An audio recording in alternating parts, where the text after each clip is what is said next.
नमस्कार दोस्तों, स्वागत है आपका आद्विक वैकुंठ वाणी 108 चैनल पर। आज हम आपके लिए लेकर आए हैं एक ऐसी अमर प्रेम की कहानी जो आपकी दिल को छू जाएगी। ये कहानी है राजकुमार विक्रम और अप्सरा मेनका की। एक मनुष्य और एक देवी के बीच ऐसा प्रेम जिसने न सिर्फ ज्योतिष की भविष्यवाणी को चुनौती दी बल्कि इसे बदल भी दिखाया। तो दोस्तों, इस बार भी बिना स्किप किए, बिना खिसके अंत तक रुकना, क्योंकि अंत में एक ऐसा ट्विस्ट है जो आपको चौंका देगा। और हाँ, अगर आपको ऐसी ही रहस्यमयी, पौराणिक और भावुक कहानियां पसंद हैं, तो चैनल को सब्सक्राइब कर लीजिए, वीडियो को लाइक करिए और अपने प्रियजनों के साथ शेयर जरूर करें। बहुत समय पहले चंद्रवंश के नाम राजमहल से सजी एक समृद्ध नगरी थी, अवंतिका। इस नगरी के राजवंश में ताजदार थे राजकुमार विक्रम, जो न सिर्फ रूप में तेजोवीर बल्कि स्वभाव से दयालु और न्यायप्रिय थे। वो नित्य कला, वीरता और धर्म में लगे रहते थे, लेकिन उनके जीवन में एक बात की कमी थी, सच्चा प्रेम और साथ ही रूप में कोई ऐसी व्यक्ति जो न केवल उनकी राज्ञी बने बल्कि उनकी आत्मा का अंश भी लगे। एक दिन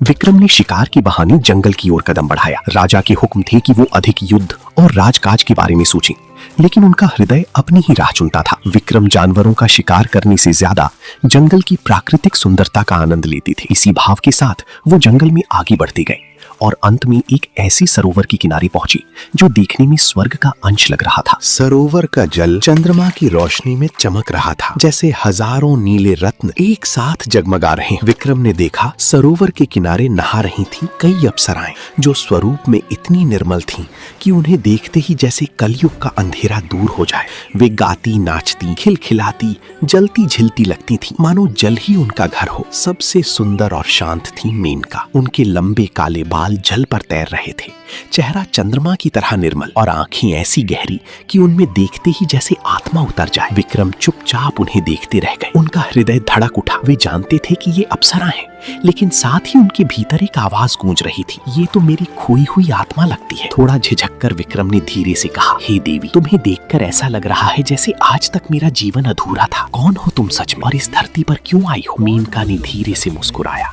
और जल उतरकर उनके सामने आई। मैं मेनका हूँ, स्वर्ग की अप्सरा। इंद्र ने मुझे पृथ्वी पर भेजा है एक विशेष परीक्षा पूरी करने के लिए, लेकिन जब तुम्हारी आंखों में भक्ति और प्रेम एक साथ देखा तो मेरा हृदय भी उन्हीं भावनाओं से भर उठा। विक्रम ने मेनका को अपने राजमहल में ले जाने का निमंत्रण दिया और कहा, मेरा महल अब अधूरा नहीं रहेगा, तुम्हारा प्रेम मेरे जीवन की वास्तविक जीत होगा। मेनका ने स्वीकार किया और विक्रम के साथ राजमहल पहुंची। अवंतिका के लोग अप्सरा के सौंदर्य से मंत्रमुग्ध हो गए। विक्रम ने उन्हें रानी जैसा सम्मान दिया, लेकिन उनका व्यवहार इतना सरल और नम्र था कि वो अप्सरा नहीं बल्कि किसी साधारण सजीव आत्मा जैसी लगती थी। लेकिन राजकुमार के विवाह की चर्चा शुरू हो गई। मंत्रियों ने कहा, महाराज कुमार, ये स्वर्ग की नारी लगती हैं, इन पर विश्वास जल्दबाजी में ना करें। ज्योतिषी को बुलवाइए, इनकी कुंडली और भविष्य देखिए। विक्रम ने आदेश दिया। महाज्योतिषी गणेश दास ने रात भर ज्योतिष शास्त्र और नक्षत्रों का अध्ययन किया। सुबह उन्होंने गंभीर स्वर में कहा, महाराज, ये अच्छा नहीं है। शनि और राहु की युति दर्शा रही है कि इस प्रेम का अंत विछोह में होगा। भविष्यवाणी है कि पुत्री पृथ्वी को त्याग देगी, प्रेमी का हृदय राख हो जाएगा। अप्सरा का प्रेम क्षणभंगुर होता है, ये ज्योतिष की साफ चेतावनी है। विक्रम का मन अशांत हो गया, लेकिन उनका विश्वास मेनका से नहीं डगमगाया। वे बोले, मेरा प्रेम ज्योतिष के ग्रहों से ऊपर है। अगर भाग्य ने मुझे इस फूल को चुनने की इच्छा दी है तो मैं इसे अपना जीवन सत्य बनाऊंगा। मेनका ने सुना और उनके कंधे को दबाते हुए कहा, भविष्य जैसा भी हो, आज का प्रेम तो अमर है विक्रम। जल्द ही अवंतिका पर पड़ोसी राजा हरिश्चंद्र ने आक्रमण कर दिया। विभिन्न कारणों से जंग का डंका बज उठा और राजकुमार विक्रम को युद्ध क्षेत्र में जाना पड़ा। मेनका ने उन्हें रोकने की चेष्टा की। उनकी आंखों में भविष्य की अनहोनी का डर था, लेकिन विक्रम ने मुस्कुराते हुए कहा, मेनका, एक राजा का पहला कर्तव्य अपनी प्रजा की रक्षा करना है। तुम्हारी दुआएं मेरे साथ हैं, मुझे कुछ नहीं होगा। युद्ध का मैदान रक्त और चीत्कारों से गूंज उठा। राजकुमार विक्रम शेरों की तरह लड़े, लेकिन दुश्मन सेना के कपट जाल के कारण एक विषैला तीर सीधे विक्रम के सीने में जा लगा। विक्रम लहूलुहान होकर रथ से गिर पड़े। अवंतिका की सेना जीत तो गई, लेकिन अपने राजकुमार को मरणासन अवस्था में महल लेकर लौटी। राजवैद्यों ने हाथ खड़े कर दिए। विष विक्रम के पूरे शरीर में फैल चुका था। महाज्योतिषी गणेश दास ने कहा, यही तो वो काल चक्र है जिसका जिक्र कुंडली में था। शनि और राहु का प्रकोप अपना काम कर चुका है, अब इन्हें कोई नहीं बचा सकता। ये सुनकर मेनका का हृदय चीख उठा। उसने हार नहीं मानी। उसने अपने अप्सरा होने की सारी दिव्य शक्तियों को दांव पर लगा दिया। वो बिना अन्न जल के विक्रम के सिरहाने बैठ गई और अपनी दिव्य ऊर्जा से विक्रम के शरीर से विष खींचने लगी। एक अप्सरा के लिए अपनी शक्तियों का इस तरह मर्त्य लोक के मनुष्य के लिए उपयोग करना वर्जित था, लेकिन प्रेम में डूबी मेनका के लिए विक्रम ही उसका पूरा ब्रह्मांड थे। दिन रात की कठिन सेवा और अपनी आधी दिव्य आयु की आहुति देकर मेनका ने विक्रम को मौत के मुंह से बाहर निकाल लिया। विक्रम की आंखें खुली।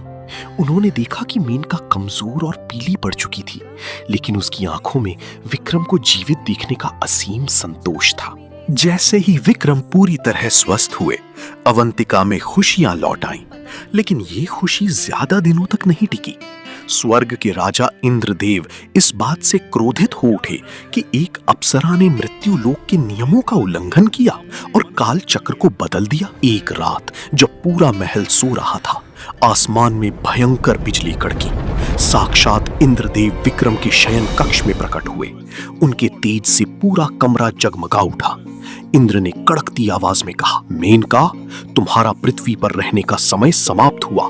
तुमने एक मनुष्य के लिए स्वर्ग के नियमों को तोड़ा और अपनी दिव्य शक्तियों का दुरुपयोग किया।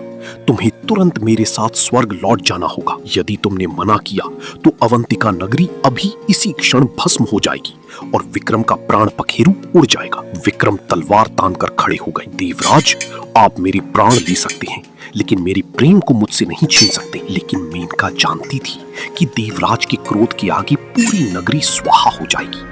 उसने रोते हुए विक्रम का हाथ पकड़ लिया और कहा, नहीं विक्रम, हमारे प्रेम की परीक्षा का समय आ गया है। ज्योतिषी की भविष्यवाणी सच होनी ही थी।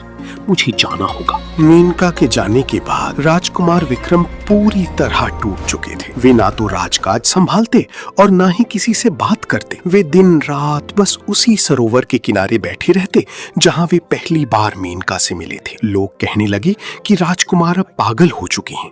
उनका हृदय सचमुच राख हो चुका है। इसी तरह 5 वर्ष बीत गए। एक दिन महाज्योतिषी गणेश दास उसी सरोवर के किनारे विक्रम के पास आए और बोली, राजकुमार, अब विलाप छोड़िए, ग्रहों की दशा बदल चुकी है, आप दूसरा विवाह कर लें। विक्रम ने शून्य में देखते हुए कहा, गणेश दास जी, आपकी ज्योतिष अधूरी थी। आपने कहा था कि प्रेमी का हृदय राख हो जाएगा। मेरा हृदय तो उसी दिन राख हो गया था जिस दिन वो गई, लेकिन आपने उस राख के पीछे का रहस्य नहीं देखा। तभी अचानक उस सरोवर का जल जोर से हिलने लगा। आसमान से कोई दिव्य रथ नहीं उतरा, बल्कि सरोवर के भीतर से एक साधारण बेहद खूबसूरत स्त्री बाहर निकली। उसके चेहरे पर कोई अप्सरा जैसा दिव्य तेज नहीं था, लेकिन उसकी आंखों में वही पुरानी गहराई थी। वो कोई और नहीं, मेनका थी। विक्रम दौड़कर उसके पास गए और उसे गले लगा लिया। महाज्योतिषी गणेश दास अपनी आंखों पर विश्वास नहीं कर पा रहे थे। उन्होंने कांपते स्वर में पूछा, ये कैसे संभव है? देवराज इंद्र जिसे ले गए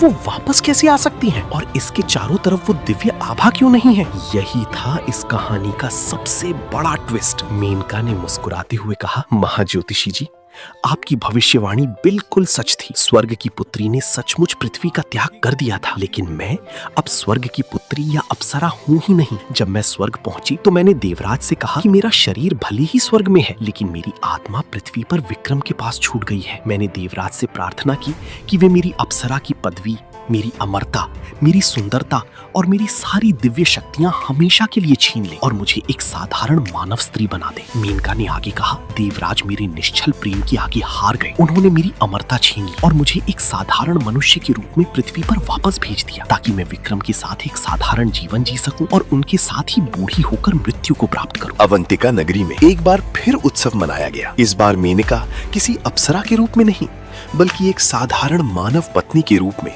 विक्रम के जीवन में आई थी, जहां उनकी प्रेम कहानी हमेशा कल्याण के लिए अमर हो गई। तो दोस्तों, ये थी राजकुमार विक्रम और मेनका की वो अमर प्रेम कहानी, जिसने साबित कर दिया कि अगर प्रेम में सच्चाई और त्याग हो तो किस्मत की लिखी लकीरें और ग्रहों की चाल को भी बदला जा सकता है। अप्सरा मेनका ने अमरता छोड़कर एक साधारण मनुष्य बनना चुना, सिर्फ अपने सच्चे प्रेम के लिए। आपको ये कहानी और इसका ट्विस्ट कैसा लगा, हमें नीचे कमेंट बॉक्स में जरूर बताएं। अगर आपकी आंखों में भी इस कहानी को सुनकर एक आंसू आया हो तो वीडियो को दिल से एक लाइक जरूर दीजिएगा। चैनल आद्विक वैकुंठवाणी 108 को सब्सक्राइब करना मत भूलना, ताकि ऐसी ही अद्भुत पौराणिक गाथाएं हम आपके लिए लाते रहें। मिलते हैं अगली एक और रहस्यमयी और भावुक कहानी के साथ। तब तक के लिए जय श्री कृष्णा, राधे राधे।